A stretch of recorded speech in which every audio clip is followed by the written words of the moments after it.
Et je vous prie, s'il vous plaît, de bien vouloir accueillir Paul Daher. Bonjour. Donc, j'ai noté en ouverture externe, je pense qu'on peut repasser en simple. Merci. Bon courage. Merci. Bonjour, bonsoir d'ailleurs. En fait, on va parler aujourd'hui du Smart Backdooring. En fait, on va voir la technique de Smart Backdooring 2.0. Tout d'abord, je travaille chez Digital Security. Je fais du pentest et de la R&D chez eux. Et c'est du coup mon premier talk. Et je tiens à... je tiens à remercier Virtual Labs pour l'idée, le sujet en fait du talk, et du coup Digital Security pour les 2 semaines que j'ai passées en fait sur cette recherche. Donc en fait là c'est juste le but de la présentation, c'est juste vous apprendre à comment on analyse un firmware quand on part de aucune connaissance sur l'architecture ni aucune idée de ce qu'il y a en fait derrière l'objet connecté, ce qui fait tourner en fait l'objet connecté.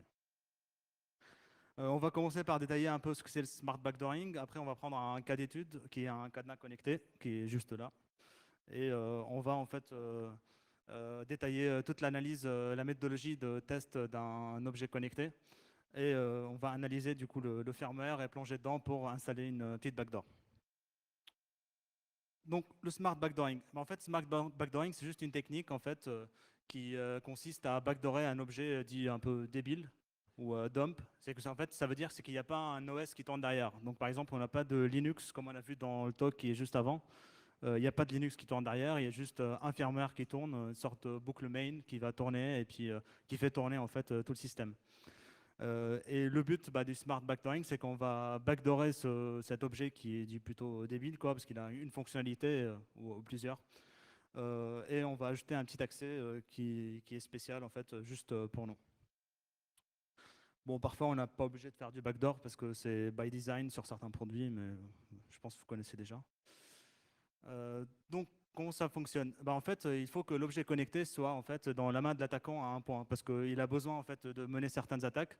Je sais qu'il y a parfois moyen de faire du backdooring en faisant, en tweakant en fait la mise à jour du firmware, mais là on parle vraiment d'une attaque qui va être aller prendre le paquet, intercepter un paquet qui a été commandé par une personne en fait, et le backdoorer et le renvoyer à cette personne. Du coup, la personne, quand elle va recevoir son colis avec l'objet qui est dedans, on va voir que l'objet, il est bien, il y a toutes les fonctionnalités qui sont dedans, et il va penser que c'est vraiment l'objet par défaut, mais en fait non, parce que le code qui est à l'intérieur a été modifié. Et c'est aussi un cas où en fait on achète un objet d'occasion, parce qu'on pense que voilà, on peut faire confiance parce que l'objet il a l'air correct, mais en fait finalement on se retrouve avec une petite backdoor qui est dedans. Aussi, on a besoin d'avoir un port qui est un port de debugging ou de programmation qui soit accessible pour qu'on puisse en fait extraire le firmware, le manipuler et puis le remettre dedans.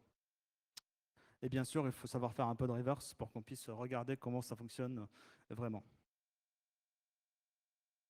Donc là, on va d'abord commencer par parler en fait de la méthodologie qu'on suit en fait quand on fait un audit d'objets connectés.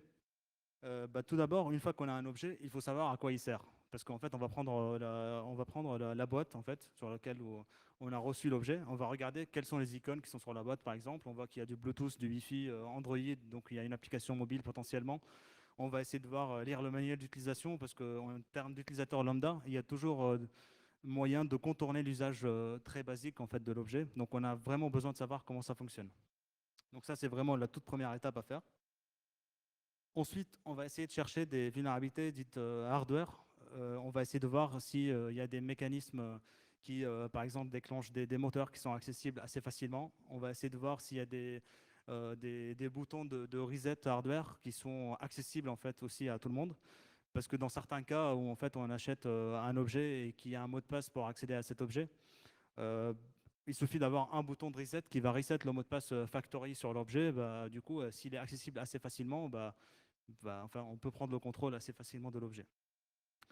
Une fois qu'on fait cette étape, on va regarder le circuit imprimé, on va faire un peu d'analyse sur le circuit pour récupérer toutes les références qui sont sur toutes les puces. Une fois qu'on a les références, on a Google qui va nous donner un peu les datasheets qui sont disponibles. Généralement, on arrive à trouver les datasheets sur Internet. Parfois, il faut les acheter, mais voilà, ça dépend des puces. Ensuite, une fois qu'on a les références, on a le datasheet, bah, maintenant on sait comment on va pouvoir dumper le firmware. Parce que dans le datasheet, il y a toute la partie, les peurs de debug qui sont accessibles en fait. Bah, on va pouvoir dumper le firmware, les désassembler pour voir est-ce qu'on peut trouver par exemple des vulnérabilités software dans le produit. On va essayer par exemple de chercher des mots de passe qui sont hard-codés. On va chercher des overflows qui sont potentiellement en fait, dans l'objet connecté pour qu'on puisse prendre le contrôle d'une façon ou d'une autre à partir d'une entrée utilisateur. Ensuite, à la fin, on va analyser les communications avec cet objet. Donc, on va essayer de voir quand il communique avec l'application Android, est-ce qu'il y a du Bluetooth Low Energy, par exemple? Est-ce qu'on est capable d'intercepter les communications? Est-ce qu'il communique en Wi-Fi aussi? Parce que ça peut être un vecteur d'attaque. On va acheter des antennes qui sont plutôt affordables en fait, sur le marché pour qu'on puisse effectuer cette étape. Donc là, en fait, dans le cas d'étude, en fait, on a pris un cadenas, parce que voilà, on l'avait dans le labo. Les cadenas qui sont avec une clé physique, donc je parle vraiment d'une clé classique, quoi. Bah, ça commence à devenir un peu, c'est plus la mode. Du coup, on passe sur les objets un peu connectés, parce que c'est un peu ce qui est marketé sur les sites e-commerce. Du coup, vu qu'on n'a pas de clé classique, bah, comme vous pouvez voir sur la photo, on n'a pas de clé à mettre, bah, on ne peut pas faire du lockpicking classique. Et c'est pour ça qu'on a essayé d'analyser le firmware, peut-être pour le backdoorer, et mettre dedans une sorte d'autres clés qui puissent en fait déloquer aussi le cadenas. Donc, le cadenas Conan, en fait, il offre plusieurs technologies pour qu'on puisse en fait l'ouvrir. Bah, il fait du Bluetooth Low Energy. Il a aussi une méthode de RFID avec une carte NFC. On peut aussi déloquer le cadenas. Donc là, on est en train de regarder toutes les fonctionnalités offertes pour qu'on puisse savoir quels sont les moyens qu'on puisse en fait attaquer ce cadenas.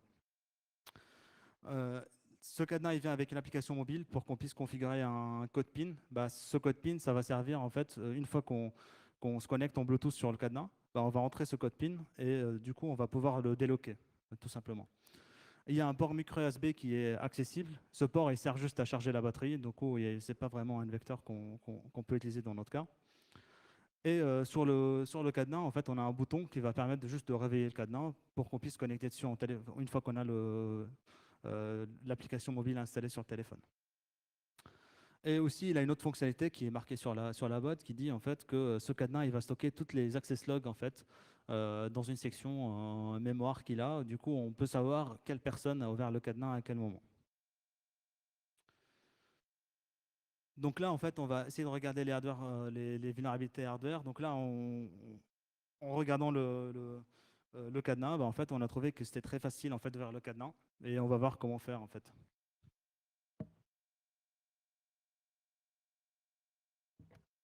En fait, il suffit juste de prendre un tournevis, le cadenas, mettre le tournevis, bah, comme c'est sur la photo en fait d'ailleurs, et forcer un petit peu, bah, on arrive directement vers le cadenas.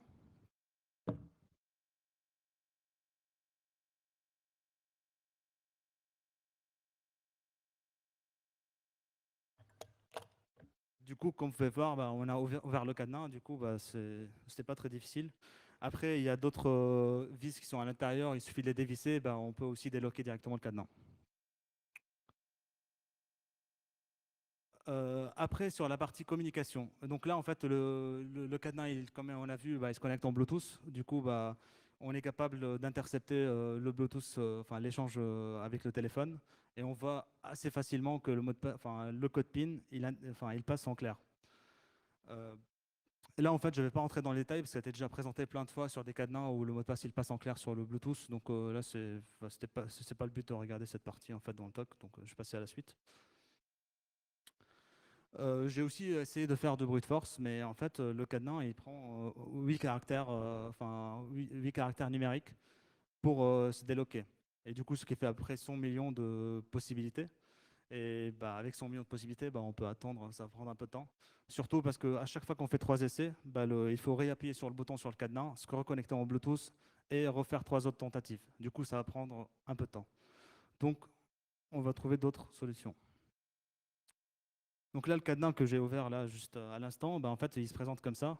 On a en fait en haut un moteur qui est marqué en fait là la partie ce qui est ici, là, c'est le moteur qui est derrière. Ici, on a juste un bout de métal qui va juste servir de déloquer le cadenas, en fait, une fois qu'on appuie sur le bouton Unlock sur le téléphone.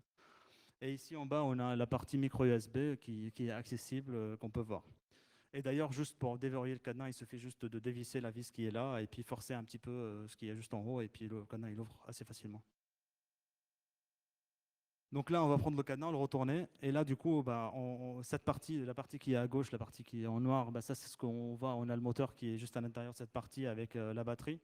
Et de l'autre côté, bah, on a le circuit imprimé qui va nous intéresser, en fait. Parce que là, en fait, on va passer à l'étape où on va analyser ce circuit imprimé pour qu'on puisse récupérer les références qui sont dessus, pour qu'on puisse récupérer le datasheet et faire notre analyse. Donc là, dans ce cas, bah, on va trouver qu'en fait, on a deux carrés noirs sur le circuit imprimé. Et qui sont juste ici. Et en fait, ces deux carrés noirs, il y a un qui est un microprocesseur et l'autre qui est juste une puce qui va permettre en fait de faire la liaison RFID à NFC. Donc là, on s'en fout un peu de cette partie. Du coup, nous, on va juste s'intéresser à la partie microcontrôleur sur laquelle bah, on va se pencher. Donc là, la référence qui était marquée sur le microcontrôleur, ça dit que c'est un device qui est un CC2541 2.4 GHz de Texas Instruments. Bah, c'est cool, on regarde, il y a un port CC Debugger, enfin c'est compatible avec un CC Debugger. Du coup, on peut se brancher dessus pour débugger, programmer et récupérer le firmware. Et on voit bien que sur le circuit, il n'y a pas un autre endroit d'une mémoire externe. Donc en fait, on a vraiment juste le microcontrôleur qui, lui, il contient une mémoire. Et c'est cette mémoire-là qui contient en fait toute la partie code, data, etc., qui est liée en fait à ce cadenas. Et là, du coup, ici, en fait, c'est marqué en rouge. Ça, c'est la partie où en fait, c'est juste les endroits où on va en fait se brancher dessus, connecter notre CC debugger, qui va nous permettre en fait de récupérer tout ce qu'il y a à l'intérieur du microcontrôleur. Là, en fait, pour trouver ces points-là, enfin, c'était assez clair parce que c'était 5 points qui sont marqués directement à côté de l'autre. Mais après, on peut faire directement la liaison entre le microprocesseur, l'endroit sur le microprocesseur du port de debugging et les points sur le circuit. Du coup, on peut trouver assez facilement ces points-là. Donc, le CC Debugger, bah, il est juste là sur la photo. Il coûte environ 20 € sur Internet ou 30, enfin, ça dépend des sites. Et il vient avec toute une suite qui permet en fait de faire tout le flashing de programmation, extraction du firmware. Donc là, le tool, il est présenté juste là. On a en fait plusieurs options, une qui va dire erase and program, une autre qui va dire juste erase, une autre qui va lire le contenu du firmware. En fait, une fois qu'on se branche dessus, on branche notre cadenas sur le CC Debugger en USB sur le PC, et on a juste à cliquer le bouton, on récupère le firmware. Donc là, le firmware qu'on récupère, il est au format Intel X. Donc ça, c'est juste un format qui est un format en ASCII pour ne pas en fait récupérer du binaire directement. Du coup, le format X, on va le transformer en binaire pour avoir vraiment le firmware qui est derrière. Du coup, on a juste à faire un objet copy en fait sur le firmware qu'on a extrait avec l'outil précédent. Et puis là, on peut regarder et faire un peu de reverse dessus. Donc là, on va plonger dans la partie analyse du firmware et on va voir comment on a galéré un petit peu pour faire cette analyse. Tout d'abord, en fait, en lisant la datasheet qu'on a récupérée sur Internet, on voit que l'architecture c'est du Intel 8051. Donc ça, c'est différent de ce que vous connaissez en Intel, donc Intel x86 ou Intel 64 bits. Donc là, c'est vraiment une architecture qui est dédiée à ce qui est un peu embarqué parce que c'est un peu minimaliste. Il y en a moins d'instructions et du coup, parfois les instructions sont un peu différentes avec du Intel classique. On a la taille de la mémoire qui fait 256K. Puis après, on regarde, IDA connaît bien l'architecture, il sait comment la désassembler. Les datasheets sont accessibles gratuitement. Du coup, on a juste à plonger dedans et voir comment vraiment ça fonctionne. On va ouvrir le firmware dans IDA. Donc là, en fait, la théorie de la backdoor, ça va être qu'on va en fait ouvrir le firmware dans IDA, aller à la section data où il y a le mot de passe, regarder Xref, aller à cette section, et puis juste patcher le jump qui est fait pour le check du code PIN qu'on a inséré depuis l'application mobile. Et puis voilà, on peut mettre n'importe quel PIN et ça va marcher. Ça, c'est bien la théorie, ce qu'on avait pensé pouvoir faire assez facilement. Mais en fait, en réalité, c'est pas vraiment ça. Parce qu'en fait, en réalité, c'était la première fois que je reverse de Intel 8051. Donc voilà, je vais penser que c'était une autre archi, mais voilà, je me suis trompé. Du coup, j'ai dû apprendre un petit peu, lire un peu le manuel pour savoir comment ça fonctionne. Après, en fait, IDA ne reconnaît pas vraiment le device CC2541. Donc ça, c'est le microcontrôleur qu'on a. Enfin, il connaît bien il a bien une autre, une liste complète de devices qu'il connaît, mais pas celui-là. Donc là, c'est un peu embêtant. Mais on se dit quand même, IDA, il est un peu intelligent, il va savoir quand même désassembler le firmware. Du coup, on lance quand même dans IDA. Et là, on voit que IDA, il va détecter même pas une dizaine en fait, de fonctions qui sont dans le firmware. Du coup, on a quelques briques en fait, dans IDA et tout le reste, c'est du data. Du coup, sur 256K, si on a juste quelques instructions de NOP qui sont accessibles, bah, c'est pas vraiment grand-chose. Donc là, c'était un peu un petit point bloquant, enfin le premier point bloquant que j'ai rencontré. Donc là, on se dit, bon, bah, j'ai la datasheet, bah, je peux créer le device pour IDA. Bah, qu'est-ce qu'il faut pour créer le device? Bah, en fait, on a besoin de la table d'interruption. Parce que la table d'interruption, c'est toutes les fonctions qui vont être implémentées, qui sont implémentées en fait, dans le microprocesseur. On a juste à récupérer depuis la datasheet toute la liste des instructions, mettre chaque instruction, en fait, le interrupt name avec l'adresse correspondante. On a juste à les mettre dans la configuration per IDA. On a ensuite on a aussi besoin en fait, de récupérer la partie SFR. Donc ça, c'est les Special Function Registers qui vont être utilisés aussi dans pour ce microprocesseur. Donc là, en fait, on a aussi une autre liste de registres qu'on est obligé de récupérer leur adresse pour qu'on puisse aussi les mettre dans la configuration et on pourra obtenir peut-être quelque chose d'un peu plus clair. Donc là, tout ce travail-là, ça a pris environ 2 jours. Voilà, du confida, à peu près 2200 lignes de configuration pour IDA, qui va être juste quelle est l'entrée. Tout d'abord, on a la table d'interruption avec l'entrée, le nom de l'entrée et quelle adresse elle se trouve. Et après, on a toute la partie registre qu'on a récupéré de la datasheet, qu'on a mis ici en dur. Et voilà, j'ai dû écrire tout ça en fait. C'était un peu pénible. Donc, une fois qu'on a ça, on dit on va tester un peu dans IDA, voir ce que ça donne. On a le device qui apparaît juste à la fin, parce qu'on l'a ajouté dans le bon fichier. Et du coup, on voit qu'on a en fait une liste un peu plus grande de fonctions. Donc là, on se dit, déjà, on reconnaît quelques fonctions, parce qu'en lisant en fait la datasheet, on se rend compte que, par exemple, ce microprocesseur, il a des fonctionnalités de chiffrement, par exemple. Il a des fonctions qui permettent de faire de l'AES directement.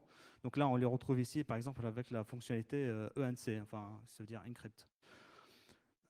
Et en plus de ça, donc là c'était les fonctions qu'on a récupérées avec la table d'interrupt, on a aussi pu maintenant décoder toutes les valeurs en fait, qu'on avait en dur. On avait en fait dans le code beaucoup de valeurs qui étaient 0x, 6800, quelque chose, des valeurs comme ça. Du coup, ça n'avait aucun sens en fait quand je regardais l'assembleur, je comprenais rien en fait.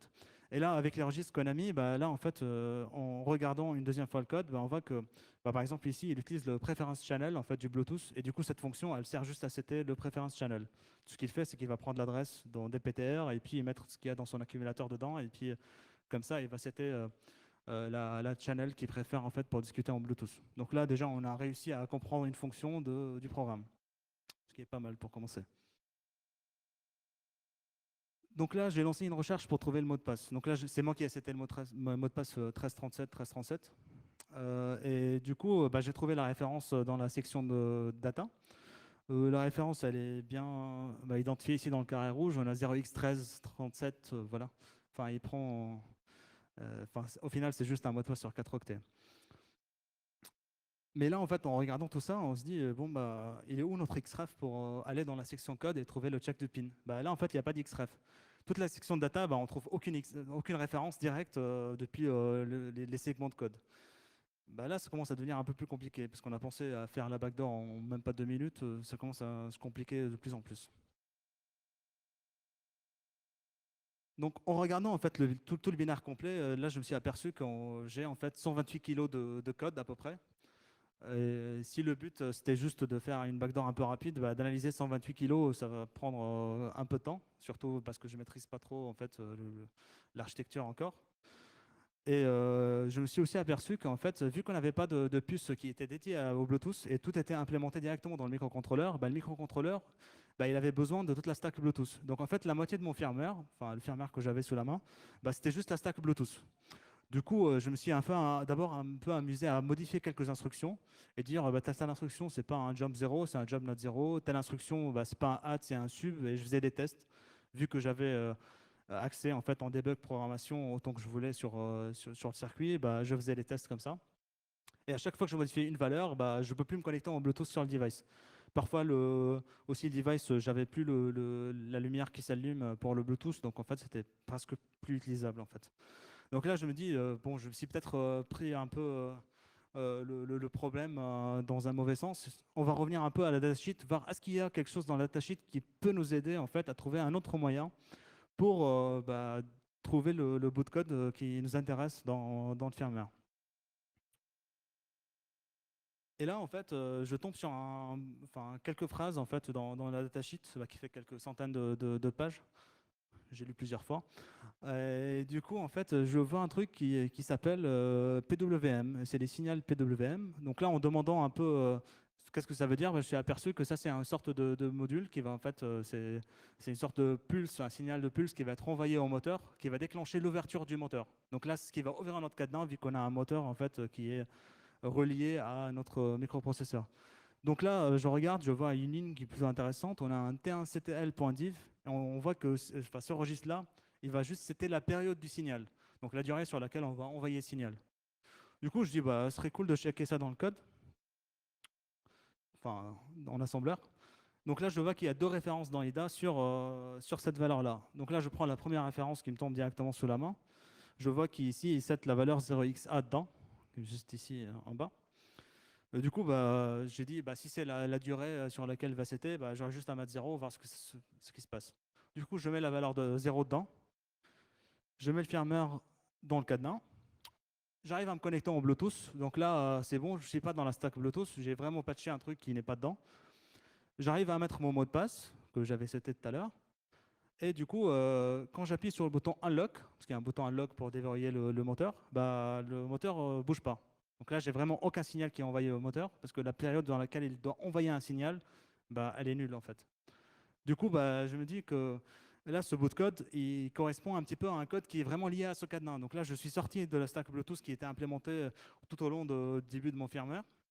Et je commence à peu près à approcher une section de code qui est une section de code qui est plutôt liée vraiment à ce cadenas-là avec le moteur et comment ça va fonctionner. Donc là, c'est plutôt sympa. Donc là, je me dis, allons voir faire un peu de test. Donc là, j'ai fait une méthode un peu méthode de barbare, je pense, parce que je pense que voilà, ça prend un peu de temps. Ce que j'ai fait, c'est que j'ai pris tous les jump 0, jump not 0 de cette section. J'ai pris en fait des blocs de sections. Et en fait, ce que j'ai fait, c'est que j'ai inversé les jumps. Donc d'un côté, j'ai pris ce qui est jump 0, je l'ai mis en jump not 0. Et après, j'ai testé aussi l'inverse pour voir ce que ça donne. Et vu que j'avais le device sous la main et j'avais 3-4 heures à perdre, donc voilà, je me suis amusé à faire ça. Et donc là, je m'aperçois à chaque fois que je modifiais les jumps, bah, en fait, j'arrive toujours à me connecter en Bluetooth sur le cadenas. Donc ça, c'est un bon signe parce que du coup, toute cette section-là, bah, elle n'est pas vraiment la stack Bluetooth. Donc ça, c'est sympa. Je suis sorti de tout ce bout de code qui était énorme. Et bah, j'arrive à un bout de code qui est vraiment lié en fait, au fonctionnement du cadenas et comment ça va ouvrir. Donc là, en faisant quelques tests, je tombe une fois, j'arrive en fait, je peux me connecter sur le cadenas en Bluetooth, je mets le mot de passe. Et là, le mot de passe, il ne marche pas. Donc là, je me dis, attends, peut-être j'ai patché le bon truc, je mets un autre mot de passe, bah aussi ça ne marche pas, il n'y a aucun truc qui marche, j'arrive plus à déloquer le cadenas. Donc là, je dis, bon, bah, j'ai touché à une fonctionnalité qui va être plus ou moins liée en fait, à la partie de check du mot de passe. Donc là, je commence à être un peu content. Et là, du coup, je regarde mon code d'assembleur, je plonge dedans, et là, je vois qu'en fait, j'ai juste un jump not 0 vers une adresse. Et en fait, c'est ce jump not 0, quand je l'ai inversé, bah, il n'y a plus aucun mot de passe qui fonctionne sur le cadenas. Et là, je regarde dans IDA, je ne vois pas en fait une arbre. Normalement, c'est un graphe, c'est très beau, c'est sympa. Mais là, il n'y a pas. Et j'ai repris en fait la documentation Intel et j'ai regardé ce que ça fait vraiment l'instruction jump not 0. Et là, je suis aperçu, c'est un jump qui est relatif. Donc là, en fait, l'opcode du jump, c'est 0x70. Et tout ce qui vient, enfin, l'octet qui vient juste après, c'est l'adresse sur laquelle il doit jumper. Si ou bien il jump à cette adresse-là, ou bien il continue en fait tout droit. Et là, quand je faisais le calcul, je voyais que bah, en fait, ça ne correspond pas du tout où là, en fait, il essaie de m'envoyer. Du coup, là, je ne comprenais plus rien en fait. Et je pensais à un moment que bah, IDA, il ne sait pas traiter du Intel 8051. Et là, en fait, je me suis aperçu avec l'aide d'un ami, en fait, que en fait, ma section de code, elle n'est pas correctement mappée. Et ça, c'est un problème qu'on rencontre assez souvent quand on analyse de firmware. Parce que la section de code, bah, en fait, on n'arrive vraiment pas à savoir quelle partie c'est la partie code, quelle partie c'est la partie registre, quelle partie c'est les noms de fonctions, etc. Parce qu'il faut bah, lire la datasheet.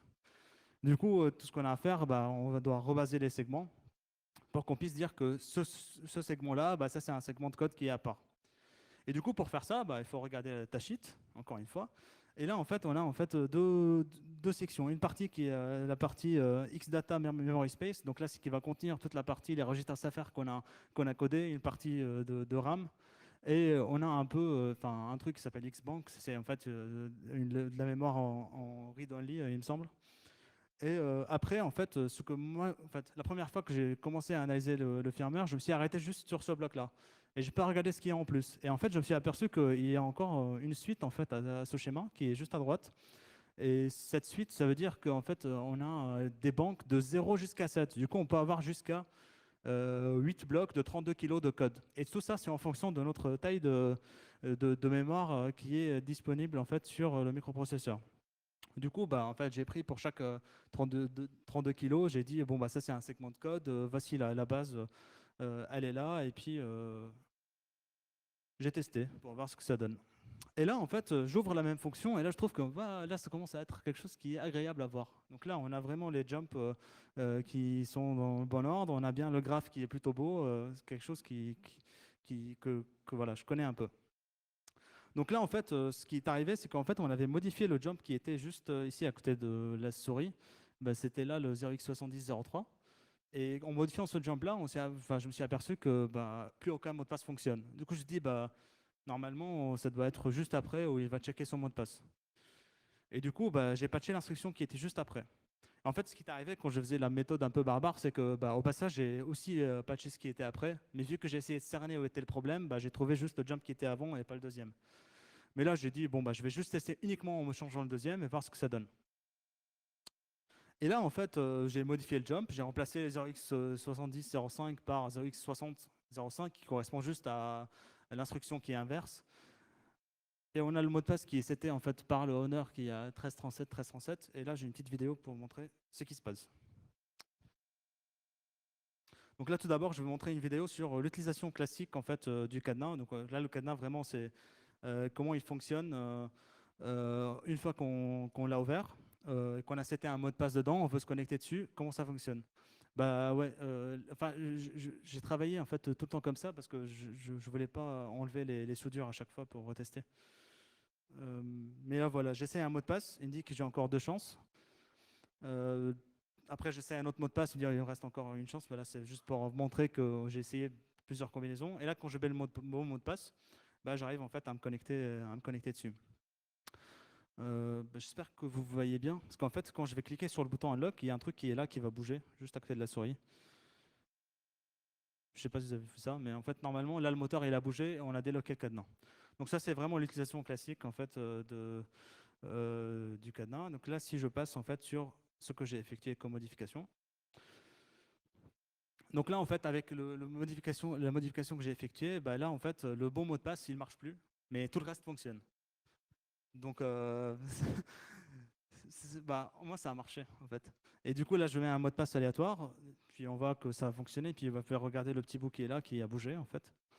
Bah là, ce qui était juste un peu, qui prend un peu de temps, et je voulais pas couper la vidéo, du coup, j'ai gardé tout en direct. Parce qu'en fait, là, je suis obligé de me reconnecter sur le device, le supprimer de l'application, puis me reconnecter encore une fois et remettre d'autres mots de passe. Pour ça, ça prend un peu de temps.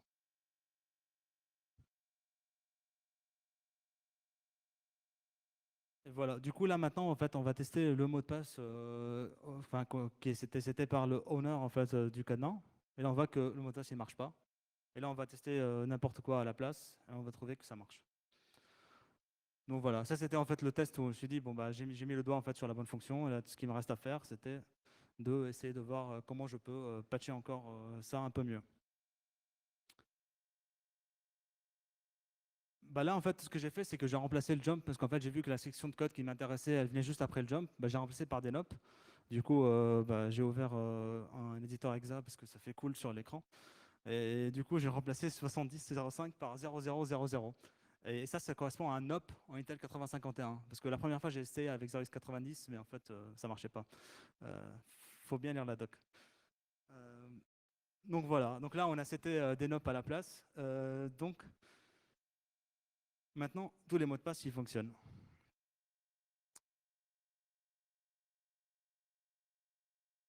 Voilà. Donc là, en fait, je vais d'abord essayer un mot de passe semble aléatoire ou bien le mot de passe.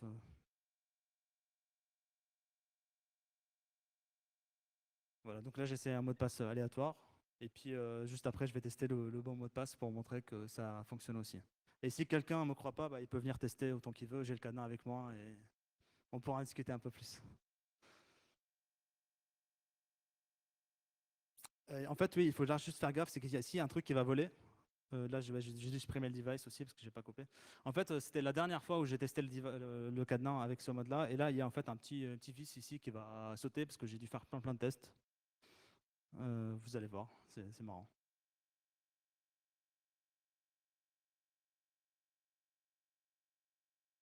J'espère que vous avez vu. Voilà. Et du coup, en fait, là, je me suis aperçu que j'ai vraiment galéré sur la liste de firmware. C'était la première fois que j'appréhende un firmware comme ça que je connaissais pas du tout. Ça m'a pris 2 semaines pour analyser de A à Z. Mais bon, au bout des 2 semaines, j'ai vraiment compris comment ça fonctionne.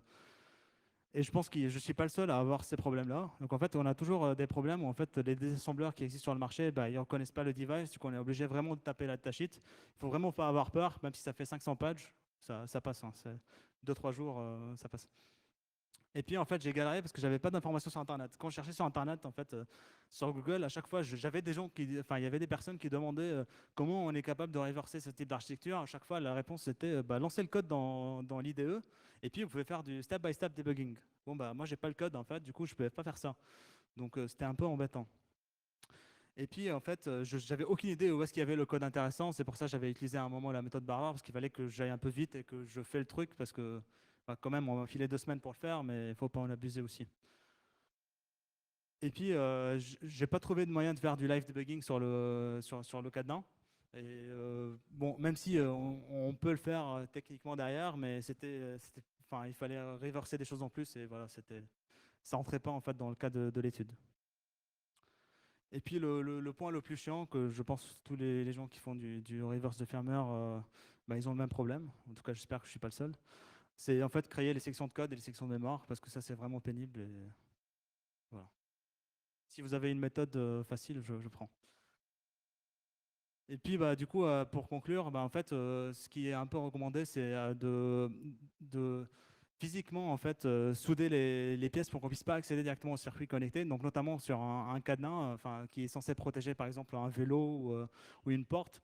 Ce serait un peu mieux de mettre des soudures. Et si quelqu'un essaie d'enlever les soudures, comme ça, c'est visible et on sait que quelqu'un a manipulé le cadenas et il l'a modifié. Et il faut aussi en fait désactiver les ports de programming, donc enlever les petites pinces qui sont utilisées par les développeurs pour que ce soit un peu plus difficile quand on essaye vraiment de dumper et qu'on risque quand même de cramer quelquefois le circuit avant qu'on puisse vraiment faire le dump, comme ça et on va en acheter plus. Et puis il faut utiliser du chiffrement, donc que ce soit en Bluetooth, en Wi-Fi ou tous les moyens de communication, il faut utiliser du chiffrement. Et puis pour l'utilisateur final, il ne faut jamais faire confiance à un objet d'occasion, parce qu'on peut tomber dans ce cas de figure. Merci.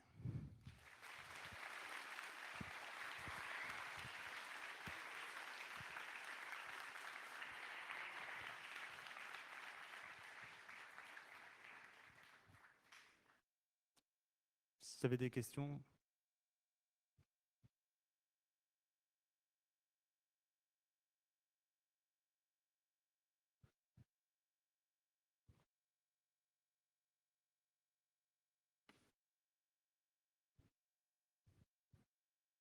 Est-ce qu'il y a des questions? Levez la main. Une question ici, Cyril? Ici, lève la main, lève la main pour qu'on te voit, parce que sinon, tu n'auras pas le micro. Ça arrive.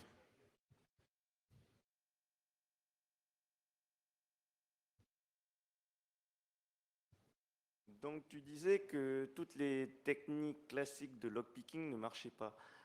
Donc, qu'est-ce qui empêche en fait le shimming? Est-ce que c'est dû au moteur ou à autre chose? En fait, sur ce cadenas, moi personnellement, j'ai pas essayé directement de faire de shimming, mais généralement sur plusieurs cadenas connectés, ça fonctionne. Et on est capable de faire du shimming. Mais moi, je parlais vraiment de lockpick, l'endroit où tu mets vraiment la clé. Et là, vu qu'il n'y a pas d'endroit de mettre la clé, bah, c'était juste, enfin, c'était ça le point. Voilà. Il y a une question ici.